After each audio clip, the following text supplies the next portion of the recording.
Bhagavad Gita, chapter 8, verse 6.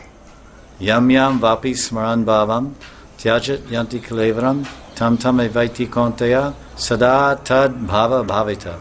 Sada tad bhava bhavita. That bhav, that condition, that feeling, that emotion, that mood that you're always meditating on, sada tad bhava, that bhava, sada, that you're always cultivating, sada tad bhava bhavita, that will be, that you will attain. So when you give up this body, whatever you've been meditating on, you'll get. So now you're a man, and you say, "Oh, I'm a man. I'm a man. How can I meditate on a little 12-year-old gopi, a little delicate gopi?" It's not possible. Yes, it's possible. This is transcendental meditation. You meditate like that, you'll become a transcendental gopi with a transcendental body made of prem, Satchidananda. Now you're meditating on your wife.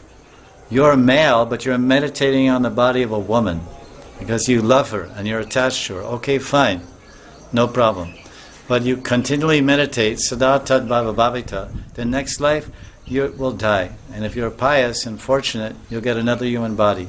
And what type of body will it be? Female. Female.